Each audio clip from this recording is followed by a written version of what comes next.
करती हैं, क्योंकि सियासी बयानों के बीच मामला थोड़ा सा पेचीदा भी है और पेचीदा मामले के बीच जो खबर सामने आ रही है वो उस नए वायरस की जिसने भारत के अंदर भी दस्तक दी है। मरकजी वजारत सेहत ने अगरचे 2 केसेस की तस्दीक की है, लेकिन पूरे मुल्क के अंदर इस वक्त अफरा तफरी का आलम है और यही वजह है कि श्रीनगर शहर के अंदर भी अब इक़दाम उठाए गए हैं और सूबाई इंतजामिया ने बैनुल-अक़वामी परवाजों से आने वाले मुसाफिरों पर सख्ती बरतने का फैसला लिया और इंतहाई सख्त मामला जो है वो निपटाया है और ये साफ कर दिया है कि अब जो भी सयाह हो या आम लोग हो जो गैर मुल्की जो बैनुल-अक़वामी परवाजों के जरिए से श्रीनगर पहुंचेंगे उनके लिए अब आइसोलेशन लाजमी करार दिया गया है और जहां आइसोलेशन लाजमी करार दिया गया है वहीं पर खबर यह है कि पिछले 24 घंटों के दौरान 60 से ज्यादा लोग कोरोना पॉजिटिव पाए गए हैं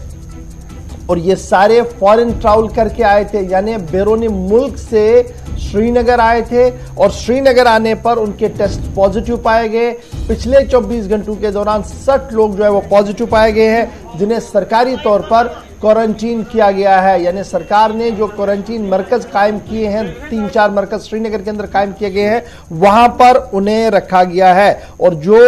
लोग क्वारंटीन किए गए हैं उनमें एक शख्स जिसका ताल्लुक श्रीनगर से है लेकिन सऊदी अरबिया से वो आए थे और कोविड पॉजिटिव यहां पर पाए गए हैं, उन्हें भी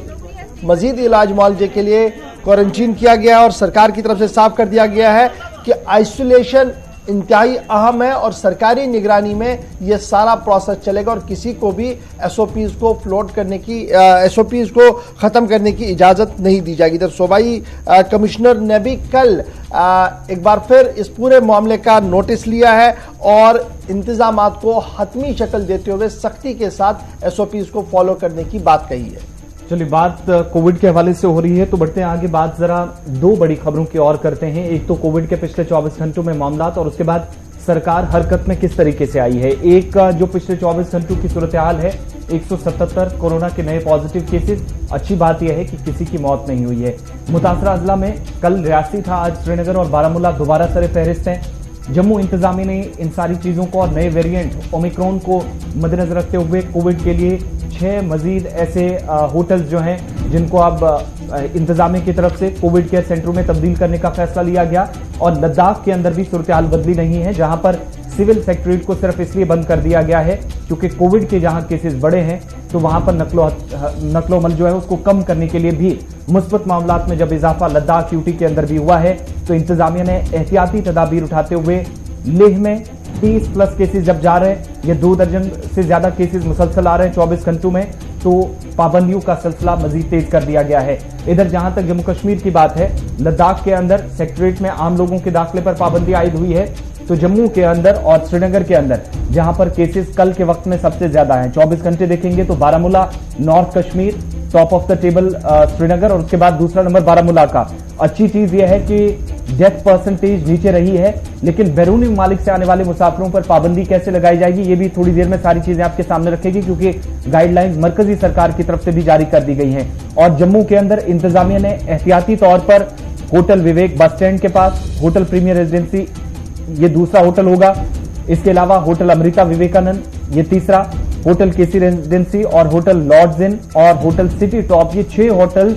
जम्मू जिला इंतजामिया ने कोविड केयर सेंटर के तौर पर अब आइडेंटिफाई कर दिए हैं। कैपेसिटी हर एक के अंदर 1 दर्जन से ज्यादा रहेगी और नोडल ऑफिसर धीरज कुमार को जो इंस्पेक्टर हैं स्टेट टैक्स डिपार्टमेंट के, उनका फोन नंबर भी बाकायदा हुक्मनामा जारी करके ऑफिशियल वेबसाइट पर भी है वो भी जारी कर दिया है। और बाहर से आने वाले जो लोग हैं यानी उन ममालिक से जहां पर खतरा ज्यादा है और बाकी ममालिक से भी जहां पर खतरा कम है, लेकिन एहतियाती तौर पर उनको जम्मू एयरपोर्ट पर पहुंचने के बाद इन सारे सेंटर्स में जिनके नाम आपको बताए, ये 6 वो सेंटर्स हैं, होटल्स जो हैं जिन्हें सेंटर में तब्दील किया, यहां उनको ले जाया जाएगा। दूसरी बात यह है कि जहां मरकजी सरकार की तरफ से कल ही गाइडलाइंस को रिव्यू करके दोबारा कहा गया कि बैनुल-अक़वामी परवाजों में आने वाले लोग जो कि डायरेक्टली अगर घर भी जाते हैं, अगर उनकी मनफी रिपोर्ट भी होती है तब भी उन्हें होम क्वारंटीन 7 दिन तक कम से कम करना होगा। और श्रीनगर एयरपोर्ट पर पहुंचने वाले लोगों को इसी कवायद के तहत, इन्हीं रूल्स के तहत अब उन्हें क्वारंटाइन कर दिया गया है, जिन्होंने कल प्रोटेस्ट भी किया है। लेकिन इसके साथ साथ जरा दूसरी खबर पर भी चलते हैं। केसेस की जहां तक बात है तो इस बीच आपको बताएं कि नवंबर और अक्टूबर का महीना जम्मू कश्मीर के लिए क्यों खतरनाक रहा है। नवंबर में कोविड-19 से जो अमवात हुई उसमें 3 गुना इजाफा हुआ है।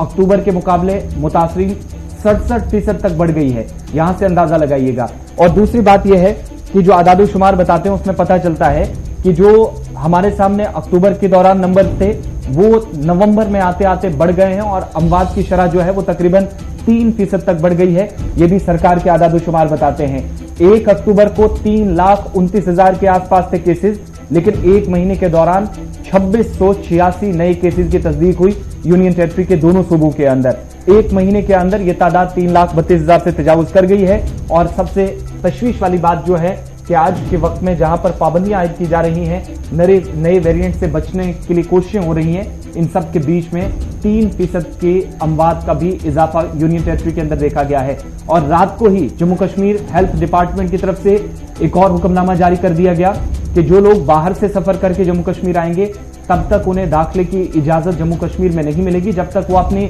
नेगेटिव जो आरटीपीसीआर रिपोर्ट है वो अपलोड नहीं करेंगे। जहां पर बाकी उनको डॉक्यूमेंट्स दिखाने हैं वहां पर नेगेटिव आरटीपीसीआर रिपोर्ट कम से कम 72 घंटे के अंदर वो कराई जानी चाहिए और वो इंतजामिया के नोटिस में लानी है। अगर कोई छुपाता है, जो बाहर से कोई सफर करके आता है, ट्रैवल हिस्ट्री अपनी छुपाता है, तो उस पर सरकार के मुताबिक 20,000 रुपए का जुर्माना भी आयद किया जाएगा जम्मू कश्मीर के अंदर।